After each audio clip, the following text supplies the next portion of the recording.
Who popped that boy? Who stretched that boy? Who caught that boy? Lul Tim just signed his death warrant.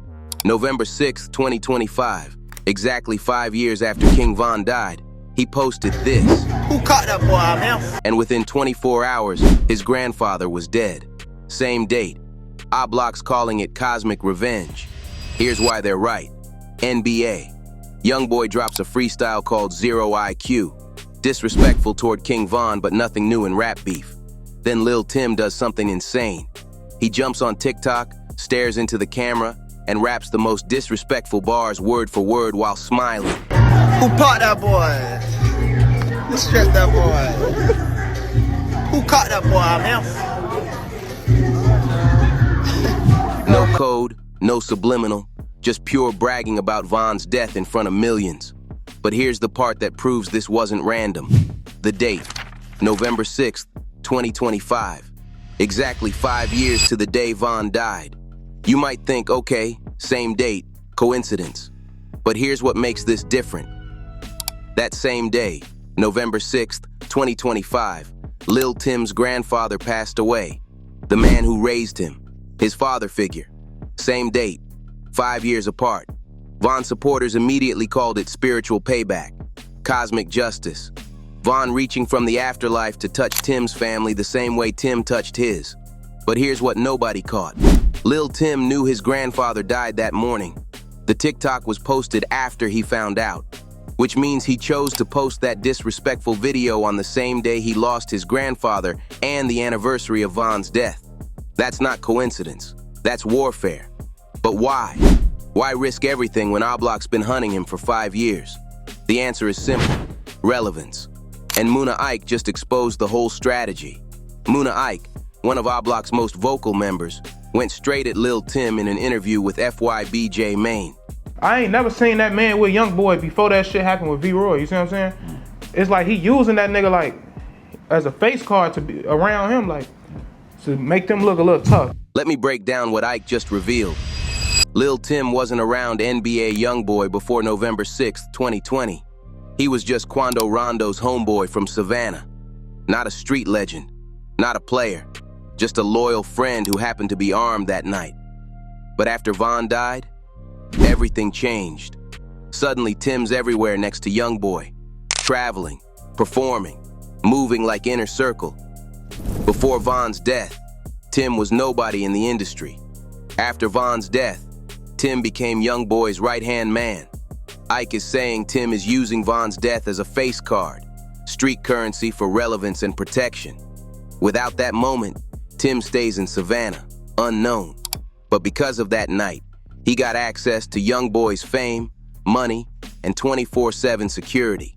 But here's the line Ike said that changes everything. Paul, you got off, bro. It ain't like you did some street shit and like, it's just left in the streets. That shit on some police shit too at the same time, you get what I'm saying? Like, niggas will do shit, like it's a difference from doing some street shit and the motherfucker know you did some street shit, right? And your name, you in the streets, like, your name ring or whatever. But you did some street shit, whatever, you claim, but the police was involved in that shit. Because Ike is saying this wasn't street justice. This was a court case, self-defense, legal, which means, according to street code, Tim didn't win the way people think he did.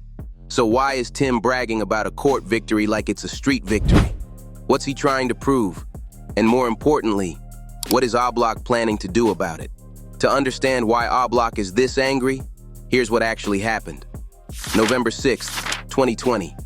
King Von and his crew pulled up on Quando Rondo outside Monaco Hookah Lounge. Von had a reputation, feared, respected, dangerous. He pressed up on Quando. Words exchanged. Tension exploded. Lul Tim saw his friend in trouble and reacted. He pulled his gun, fired. Von was hit. He died shortly after. Now here's what the streets dispute. Oblock says Von wasn't the aggressor. They claim the media twisted the story to make it look like Von started everything. They say Tim wasn't a street soldier protecting his mans. He was just a guy with a gun who panicked. Tim got arrested, charged. Then the charges were dropped, self-defense. Legally, Tim walked free. But in the streets, that changed nothing. Because Oblock doesn't care what the court said. They care that their king is gone. And the person responsible is out here bragging about it on TikTok. And that's where this gets dangerous, because Oblock has been quiet for 5 years, watching, planning, waiting for the right moment, and this TikTok, it just gave them exactly what they needed. Let's be real about what's happening. Lul Tim's TikTok wasn't just disrespect, it was a test. He's testing Oblock. I'm right here. I'm not hiding. What you gonna do?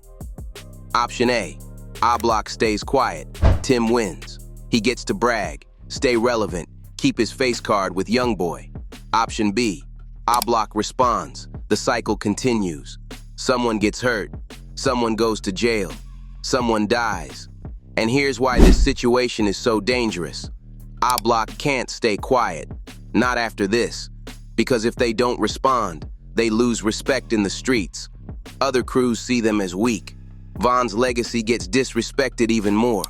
But if they do respond, this spirals. And it's not just internet talk anymore. According to people close to the situation, Oblock has been actively trying to locate Lul Tim. Security at YoungBoy shows increased. Some venues canceled performances over safety concerns. Atlanta police boosted patrols near spots YoungBoy's camp frequents. They don't want another tragedy. The streets are watching every move. Now some people say this is all for show, that Tim's just trying to go viral, that Oblock is just talking tough online but won't actually do anything. But let me show you why that's dead wrong. That's not a threat. That's a promise.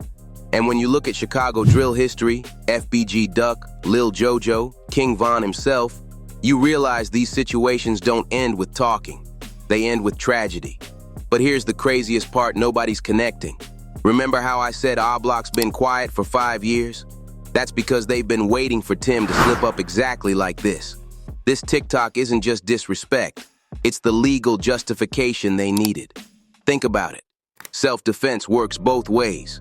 If Tim comes at them first publicly, if he's the aggressor, if he's making threats, Oblock can use the same defense Tim used.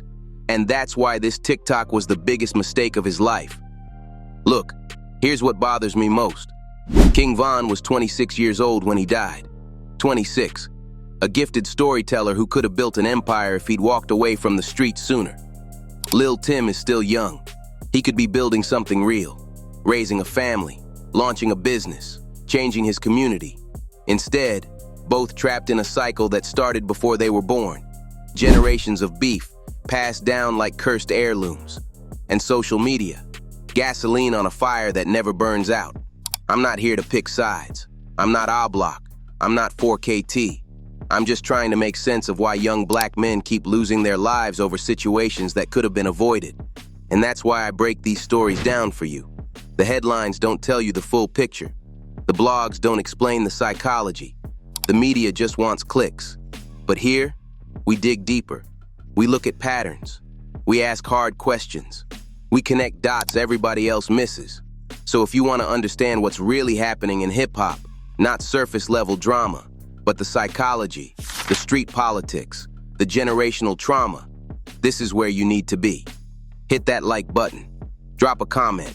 Was Lul Tim wrong for posting that TikTok? Or was he speaking his truth? Subscribe because tomorrow we're diving into something even crazier. The untold story of how NBA YoungBoy's beef with Lil Durk traces back to 2016. A situation nobody talks about. The streets never sleep, and neither do we. I'll see you in the next one.